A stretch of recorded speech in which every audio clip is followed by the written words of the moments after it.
whoever and wherever you are. You're listening to We Hate Small Talk With Cindy and Yimin.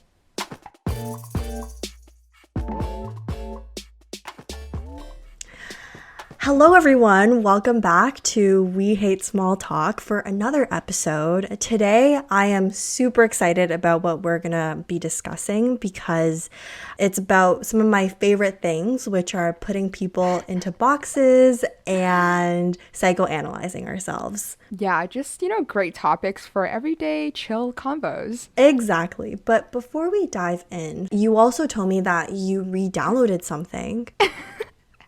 Yeah, so, as an ode to our last husband hunting episode, I was like, maybe I'm being too harsh on the apps. So I re-downloaded Hinge. And before you get excited, Yimin, I just want to say I spent a total of probably 15 minutes on the app before I literally just gave up and deleted it again. Wait, you deleted it? Yeah, because I think for me, even the prospects of talking to people just really exhausted me. And I was like, I literally don't have time for this. Okay, well, how was your experience in those 15 minutes? First of all, I'm very proud of you for taking the first step. Well, okay, so I think it was partially because I swiped on probably 10 people at the most. But then, literally, there was so stereotypical. There was always, the boyfriend shot photo or, a shirtless photo or a fucking fishing photo. It was just same things, replicated across everyone I saw, and it was just so boring. Okay, but did you use the filter options? I honestly, that was the funniest part because when I re-downloaded it, there were so many new, tools that I didn't even know about because it's been so long since I've used Hinge, and I think I just felt like a boomer where I was scared off by the advanced technological features. So you didn't use the filter options is what you're saying? Yeah, so I literally got in and got out. Cindy, I was so excited. I wanted to help you on this journey of talking to new people and finding your husband. Okay, TBD, maybe I will be brave enough to try again next week, but we can get started in talking about probably one of our favorite topics to actually hash out when we're with our friends. And I know we actually talked about our first impressions in our very first episode and how we met each other, but I think we actually, didn't dive into a lot of other aspects of first impressions that people can have, as well as the way that society or people tend to box each other, as well as categorize each other into specific archetypes or even stereotypes. And I think it's funny that we were just talking about dating apps because the next thing that we're going to talk about is astrology signs. And I know that some dating apps such as Bumble have begun incorporating astrology signs into men's or women's profiles. So you can actually see the main sign that they have, not their rising or their moon, unfortunately. But yeah, it's being incorporated into these dating signs because some people actually do care a lot about the type of person that they date. And a lot of people think that astrology signs are a good representation of the person that they might be meeting.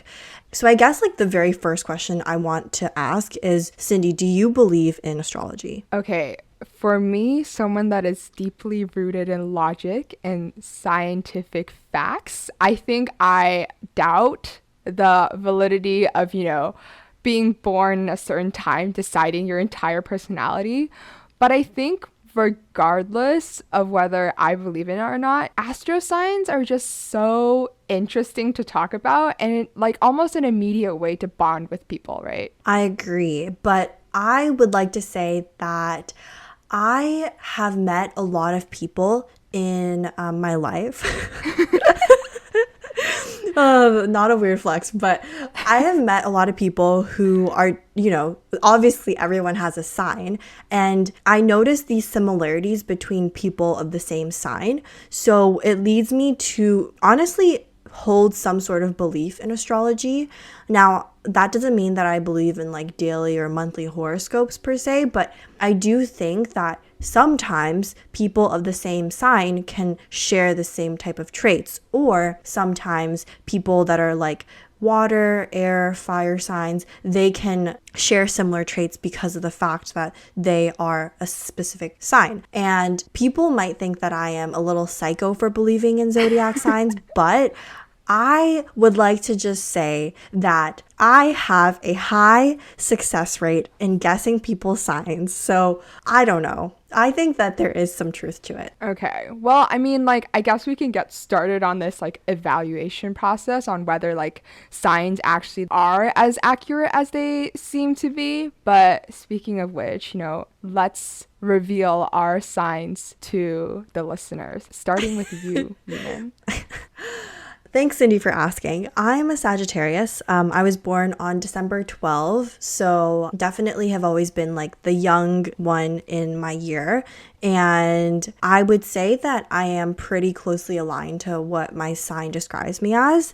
So for those of you who don't know, Sagittariuses are perceived to be fundamentally curious, restless, and independent. And those would be like the three main traits that people always associate with Sagittariuses. And I would say that I align very closely with all three. I think that I'm always trying to do something, and if I'm not doing something, then I get restless and I feel like I need to be doing more with my life, hence why I'm doing this podcast in the first place. And I would say I am very independent as a person and also just curious about life. How about you, Cindy? What are you? So I am a fellow fire sign. I'm like a very strong Leo. I think like when people first meet me and they guess, for example, my astro sign, they pretty much get it spot on. So Leo is the lion personified as a sign. And I think a couple of like really quintessential Leo traits are that we are very confident and loyal, but also on the other side, proud and stubborn, which is, I think, a really interesting mix of characteristics. And I, like Yimin, probably identify pretty closely with these traits. I would just probably replace like confident with something like self-assured. I think you are pretty confident as a person and self-assured. And I think the reason why we get along is because we both share those qualities. And I think that fire signs often share very similar qualities. Like I feel like we're both very like independent and curious and restless as well. And I think that when I look at a lot of my friends in my life, a lot of them heavily sway to being a fire sign. Okay, that's actually interesting because I did a tally of my closest friends, and I think you're my only friend that is a fire sign, which is probably one of the things where I'm like, do opposites attract, or, do birds of a feather flock together, right? That's interesting. Yeah. A lot of people in my life, I also agree, like now thinking about it, they're actually not all fire signs. I think that I am also biased. Like whenever I meet a fire sign, I'm like consciously, this is a fire sign. So I just think that I'm always surrounded by fire signs. But like, for example, my mom's an earth sign. My dad is an air sign. So yeah, very different. Yeah, I think my parents, I actually don't know what their signs are, but yeah, like I said, I don't know anyone else who is a fire sign, but I do feel like a lot of fire signs do share a lot of similar traits that enable them to become really good friends with all of the other signs. For example, the confidence factor, as well as like being pretty passionate about things. Like these are all, I guess, traits that allow you to be friends regardless of the sign or whatever. 100%. And I guess like in terms of signs that you stay away from, are there signs that you are like, when you know that's what they are, you're like, ooh, maybe I should be careful? Okay, maybe this is just like a personal thing, but like fire and water straight up, I think, don't mix well together. So anytime someone's like, I'm just calling them out, like what Pisces, like I feel like they're too mellow and emotional as well as dreamy for me. And I think I'm also way too aggressive for people like them. So like, I think this is like a testament to like water and fire not mixing very well. That's actually really funny because I have a lot of water signs as friends. So maybe that is like a testament to opposites do attract. And I feel like because I am so different from my water signs, like I feel like I almost have to tone down my fireness when I'm around people that are water signs, because like I have to like be more careful about what I say or come off less strong. Yeah, no, definitely. And I think like I wasn't really sure about, astrologically which signs are compatible or not. So I actually searched this up, and apparently the people I should avoid are Taurus signs and Scorpios. And the reasoning here is that Taurus signs are earth signs and they're too chill and grounded. And I think it's because maybe I'm too fast, too furious for them. But I think on the other side, the Scorpio sign is actually hilarious because one of my best friends is a Scorpio sign. And I think despite a lot of the differences in our signs, we actually get along really, really well because we kind of complement each other. But I also do see that there are times where there is a chance of conflict just because we're so different as people. Yeah, I definitely think that this might just be proving how or why people don't necessarily believe in astrology, because they have instances in their life where it disproves the things that astrology sites tell them, or it's just like confirmation bias. So I feel like for me, I don't have signs that I avoid, but when it comes to dating, I remember I would always be on the lookout for Virgos, because I had previously dated a Virgo and then it didn't work out, and I was warned when I started dating a Virgo by all of my Sagittarius friends that they had previously dated Virgos and it didn't work out for them, so they were warning me that it might not work out, and it didn't. So I was like, okay, I'm gonna stay away from Virgos from now on, and I have done that. Just a hot take though, was it really the sign or the person? We'll never know. Yeah. But I think like that's really funny because now, like, even though, both of us kind of believe, kind of not believe in astrology, it's actually, made a little bit of an impact on kind of how we see other people. But we've only talked about our sun sign right now. So these are our, I guess, main signs about our like true personality. But what I think is really interesting is this concept of moon signs. Like the moon is who you are pretty much on the inside, or like your inner mood and emotions. So what's your moon sign? So yeah, that's a good question. So my moon sign is actually a Libra, which is an air sign. And what that means is that my emotional self is balanced, harmonious, sees both sides to every situation. Okay, this literally sounds like I'm gassing myself right now, but I swear I'm just reading CoStar. Sees both sides to every situation, indecisive, relationship oriented, and desperate to please. So it says that you can be a little self-obsessed, but tend to hide your feelings and needs. Wow, what a rhyme. So I think that honestly it is true. It could be true because it's generic, but I will say that I am a little self-obsessed. I do tend to hide my feelings and needs sometimes, but I think that when I am very, very close to someone, I will open up and tell them exactly what I need or exactly how I'm feeling, just depending on the comfort level.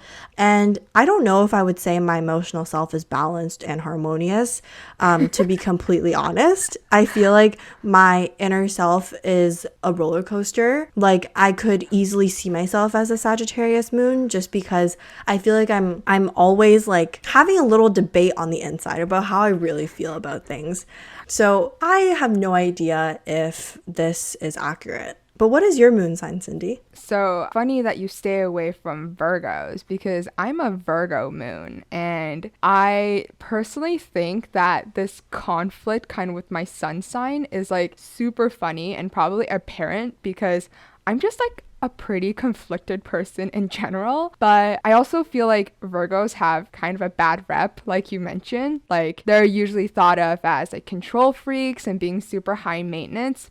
And, which is a little true, I would say. Like, I would definitely characterize myself as being more happy when there is control over parts of my life. I also think that, like a Virgo, I often internally tend to overthink as well as be quite critical of both myself and others. But I think like that kind of transfers into a strength as well, because it's kind of that side of me that allows me to be very logical and almost methodological in the way I deal with certain issues, which also tends to be like my less emotional side, I would say, because with the Leo sun, you're always outwardly very extroverted, very passionate and confident. But I think internally, or, even when I'm at home, I'm usually like happier being alone and quiet. That's really interesting because I feel like I can definitely see that in you when you like make decisions. You're very logical and you don't really let your emotions get in the way of things. And honestly, for a Libra moon, that's the same thing. And I think that that is quite true. I feel like most decisions in my life, I will make a pros and cons list. Even if it's like the most personal decision, I will always make a pros and cons and logically look at what I'm gaining and what I'm losing from any situation. Maybe that's like the business student in us. Who knows? But I definitely feel like that's another thing that we share in common. And as much as I avoid the Virgos in the dating world, I am actually surrounded by Virgos. Like a lot of my friends are Virgos, which is very interesting. So another example of how opposites tend to attract. Yeah, I think I tend to not reject Virgos that much because, they're psycho in the same way that I'm psycho. So, we bond over the little details and nitpicking things. And I think that's probably very apparent in, either people that have a Virgo sun or moon. I guess another interesting one, the last of the big three is the rising sign. And I want to first preface this by saying that I don't think this is very accurate for me. But essentially, your rising sign is how you appear to the world. It might contribute to the first impression that you give off. So we can discuss if this is really accurate.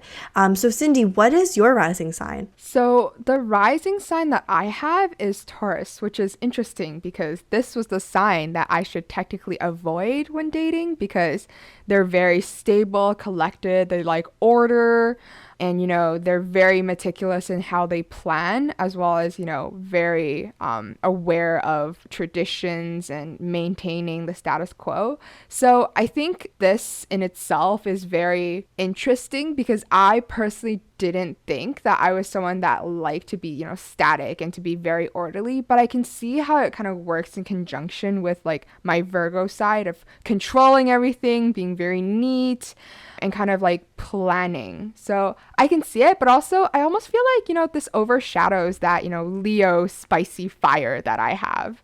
That's really interesting because I think yours is pretty accurate. Like when I remember when I first met you and also like how you portray yourself now, I feel like you are the reliable and stable one in our friend group. Like I feel like I'll come to you when I want practical advice or if I want a hype man, but that's like the Leo side of you that I'm getting. Yeah. But if I want someone to just give it to me how it is and I want someone who's like reliable, loyal, all of that, I think you're definitely it. That's really nice of you. Honestly, just highlighting all the good qualities instead of the bad ones, like stubborn and unable to change. But, like we can disregard those. Like exactly. So my rising sign is a Pisces, which is funny. So I guess what this means for me is I come across, again, looking at CoStar, not trying to gas myself, but I come across as kind, dreamy, imaginative, and sensitive. So most of my actions seem subtle and non-aggressive, and I can sometimes come off as indecisive. Okay, so apart from the indecisive part, I think the rest is describing a completely different person than the one I know. Yeah, literally, I am not kind, not dreamy, completely realistic, aggressive, and not subtle. Yeah, if it's the opposite of subtle, that's yimin. Oh my gosh. Yeah, I think I'm definitely I don't know. I wouldn't be surprised if I come off as a Sagittarius just because I like to just say what I want to say. And okay, on CoStar it says that sometimes it gets less relevant the older that you get. And I would say that if this was my rising when I was like 7 or 8 years old, then yeah, it would be true because when I was little, I used to be very, very shy and I wanted to like, please everyone. I was so like shy to the point where I would just smile and just not speak. So I can see myself being an ascendant in Pisces when I was like in junior school. But now I feel like I know what I want and I think that in the world that we live in, you need to like speak up for yourself, So I feel like I don't come off, as this describes me to come off as. Yeah, I think it's weird that you said that sometimes you can grow out of your rising sign because I think I'm growing into being a Taurus because I used to be a lot more chaotic and, very Leo traits when I was younger. And now I'm slowly starting to like stabilize more and like, try to plan things and be more detail oriented, I would say. So it's almost like we're the opposite on the way that how we treat our ascendant signs. That's interesting. I guess like with these signs, like you just never know if it's accurate, but when it is accurate, you're just confirming to yourself that it's true. Yeah, exactly. It's almost like a feedback loop where if it's not, you'll just be like, oh, astro, it's just completely not true and blah, blah, blah, blah. As soon as you get one that's a little bit like close, you immediately feel like, oh my God, there is someone out there in the universe that is watching me. Exactly. It's interesting because our rising, our moon, and our main sign are all different. And so, like, sometimes it could be conflicting with each other, what they're trying to say. And this reminds me of this triangle that I actually saw on YouTube. One YouTuber that we both watch, Rowena, she makes these videos about growth and like psychoanalyzation and just all the things that we like to talk about. And she made this video where she talked about this triangle that has 3 points. And those 3 points are your perceived self, your real self, and your ideal self.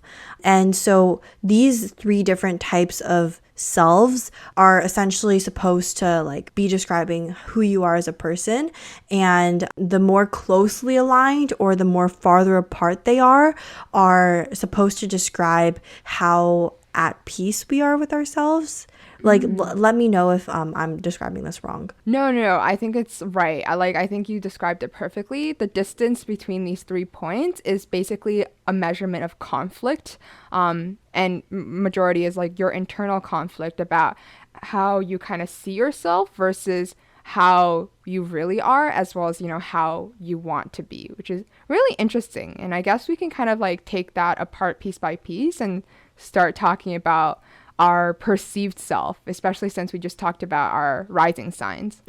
That's a good idea. So I think for the perceived self, how I'm perceived and how others see me, I think that, when we discussed first impressions in our first episode, you kind of described me as like a keener and someone who, honestly, that was the main thing that I took away from it. And I would say that people do think I'm like a keener. Like some of my other friends have said I might come off a bit intimidating sometimes. I don't know if that's true, but I feel like when I'm walking around at school, like when I was in school, I was always like walking somewhere with a mission. Like I always had some place to be. So like maybe people thought that I was just like pretty intense as a person. But I think that closely aligns with your, I guess, trajectory on life too. Like you're always moving from one position to another, and then you've kind of set out this upward trajectory of not only just self-development but like externally developing yourself as well. And I think that might come off very goal-oriented and maybe intimidating to others who might not share that same sentiment, right?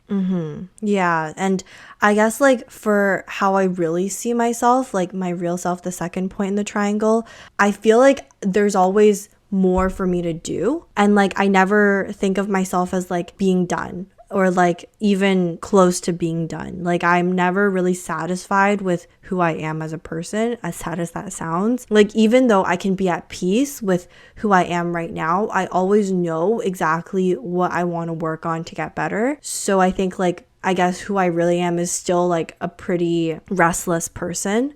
And maybe that's like how I can come off as too to other people. Right. I think it's just like a mentality of sorts. Like you definitely have that hustle and level up mentality.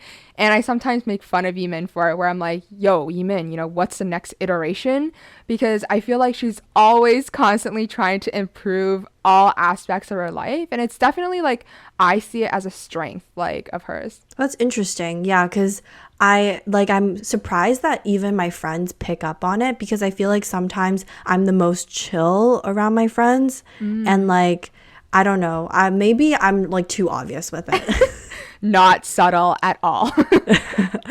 And then lastly would be the third point in the triangle, your ideal self. So how a person would like to be. And because I do have this like restless part of me that's always trying to get better, like I wouldn't say that my last point is aligned with my real self right now or like my perceived self. Like I always want to be better. Like for example, I think that I can be like a nicer person. Like being fully real, like I think I can be nicer. So like that's something that I'm aware of and I'm working on, like especially like with my parents, just trying to be a nicer, more patient version of myself. So I don't think my 3 points in the triangle are very aligned right now, but I don't think they're far apart either. Like I feel like they're like coming together slowly. Okay. Well, that's a nice thing to have, I would say. Like, I think as we're growing older and moving through our lives, the goal is to get these 3 points as closely aligned as possible to really generate that sense of peace. Yeah. And for you, Cindy, like how do you see yourself versus how you want to be versus how you think other people see you? Okay, so I think for me, the conflict here is I thought that maybe I had these points pretty closely aligned, but I think moving through university, I've had a lot of people actually tell me in terms of first impressions or like how they perceive me is that I look really hard to approach, or they straight up say like, you look like a bitch. But I think it's probably because I'm just really tired all the time from, once again, social interactions. And I just really have a resting bitch face. So I literally can't help it. I always have to tell myself to smile in social situations. But I also think it also has to do with my personality in the terms of I try to keep people at arm's length unless they become like a ride or die for me. And maybe this ties back to that Leo personality of having, my pride and like being very loyal to very select people. But I definitely feel like I do give off that vibe. But in terms of how I really am, I think my close friends will say that I probably have a very contrasting personality to maybe how I am in the external world, because if we're like alone or at home together chilling, like I'm pretty calm, sometimes a little chaotic, but overall probably just like a lot messier on the inside than I appear on the outside, and maybe that's part of my charm. So I think it definitely is, and I actually really relate to everything that you've said so far. So it shows that you have very high self-awareness, because I do agree. I think like people can sometimes perceive you as unapproachable. Maybe I was the one that like told you that in the past. Yeah. But yeah, like I agree with that impression or like how people see you. But I also agree with your real self in terms of like when I lived with you for the past 2 years, like I felt like every single year I got to know more of who you actually were. And it was very different from like how I knew you in first year, for example. And I feel like you begin to open up and show that more like chaotic side or like that sensitive side when you actually like really trust someone. Yeah, exactly. I think it takes a lot for me to trust someone. And if I could use an analogy, I feel like I'm like an onion and there's just like so many layers to me that I try not to peel back until like I fully trust that person. Maybe it's because I'm like risk adverse, but like it definitely is something that I would like to change, for example, for my ideal self. I think I just probably need to be less reserved when it comes to like meeting people and not so much as change who I am, but like try to be a little bit more open-minded and of course make an effort to actually meet people rather than sticking to like the 3 friends that I have now. Well, do you think that right now your ideal self, like who you would like to be, is closely aligned with the point of who you really are? I think in a sense I'm quite satisfied with where I am and, you know, like how I see myself just on a personality basis. I think I'm quite relaxed in terms of I don't try to put up a fake front or like try to like be someone I'm not purposefully. So I think I'd like to retain that kind of realness and that bluntness to me, even though it might cause some people to steer clear or not get to know me. I think like I'm okay with losing those people if they didn't even put in the effort to, you know, peel back my layers. Oh my gosh. I actually do kind of relate. I think we're both pretty like blunt and honest as people. And I think you have a very high degree of self-awareness, which is something that I really admire. Like truly, because I think that's such a valuable skill to have. And I don't know if I have this, like, I don't think I have a high degree of self-awareness. I think that I get a lot of my self-awareness from feedback from my friends or like from family members. And then I'm like, okay, like now I kind of understand who I am. But like, it's really hard for me, honestly, to like know how I'm perceived. You know? Yeah, you know, when Yimin thinks the world revolves around her, it's quite difficult to get her to sit down and, you know, take a look at herself, right? So that's why I'm here, Yimin. Oh my God. I was thinking, is it because I'm an only child? But I think you're an only child too, but you have a high degree of self-awareness. So please tell me where you got this from. And I want to get some too. I don't know. I think it's probably just a personality trait. I think like I just tend to like overthink a lot and almost overly analyze things. And I do that to myself too. Like I'll kind of like pick myself apart and like be like, why am I having this thought? Or like, where did this come from? And be like, what are some aspects of myself that, you know, either I've noticed or something. So I think maybe this is my Virgo moon doing so, but because I ask for and almost demand perfection, I oftentimes kind of copy that attitude over to myself and others and personality as well. Yeah, that's really interesting. I feel like maybe it's my Sagittarius sun in me that makes me just like want to fly through life and not reflect. Like I find myself oftentimes going through all these experiences, but not taking the time to really reflect on what I just did or what happened to me. If anything really good happens to me, like it'll happen and I won't really properly reflect on it. If anything really bad happens to me, then I'll shove it to the back of my brain and never think about it again, which I think contributes to the fact that like on a personal note, I think that I am not like the most self-aware person. Like I think like professionally, like it's easy to be self-aware because you're forced to at work to think about the work that you're doing, and you have like weekly checkups with your manager to like talk about how you're doing. But like personally, like I don't think I have weekly checkups with myself to like reflect on like what I'm doing well and what I'm not doing well, which I think that I did during quarantine like last year, and I would always journal, but because of work I haven't had the time, or I haven't made the time to prioritize myself in that way, and maybe that's contributed to like a lack of self-awareness in the past couple months. Yeah. And I think not to be overly cheesy or whatever, but regardless of relationships with other people, the longest relationship you'll have in your life is with yourself, right? So what is the point of getting to know all of these other people if you don't really know yourself the best? And I think it takes a lot of either doing these quizzes or like even just opening up the conversation with astrology signs to kind of dig deep and be like, oh, am I really like this? And, you know, how do other people or my friends think about me? But on that note, I think there's a difference in being reflective, which I probably am, and, you know, putting those reflections into action. I think I am a very poor executor where I tend to be stubborn on certain things, and I'll recognize that, you know, I have an issue. Like I am waking up way too late, but I won't put any action into solving that issue. So at the end of the day, is it worth that reflection?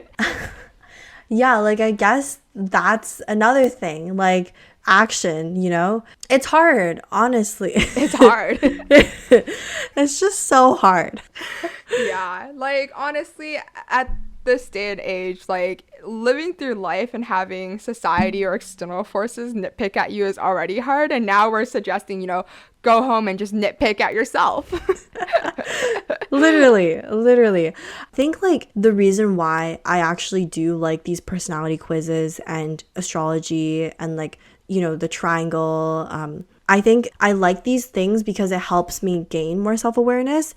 And even if personality quizzes or astrology signs don't get it spot on, they describe personality traits that I can either relate to or say like confidently, no, this is not me. And I think that that helps me in understanding who I am and piecing together like what I relate to. Because I do lack that understanding just by myself, I need like some tools to help me gain that understanding. Right. And I think just relating back to the purpose of this podcast, right? Like we really want you listeners to begin these kind of conversations about topics with your friends. And sometimes it's difficult to like find a point to, you know, start talking about really deep shit. And I think, you know, talking about your astro signs is a really like risk-free way to start the conversation and to like maybe ask your friends about, you know, what their first impressions are and kind of start that channel of constructive criticism, I would say. Like oftentimes you can be reflective on your own, but what you think is actually quite different from what other people think about you. Yes, I completely agree with everything that you just said. And on that note, it brings us to the end of the episode. Thank you for making it this far. If you are still listening, you're a real one. Please follow us on Instagram at We Hate Small Talk. And you can send us a message about what your 3 signs are. We can get the conversation started. You can comment, you can like, do whatever. Promote the podcast to your friends if you want. And yeah, thank you for listening, and we'll see you next week. Bye.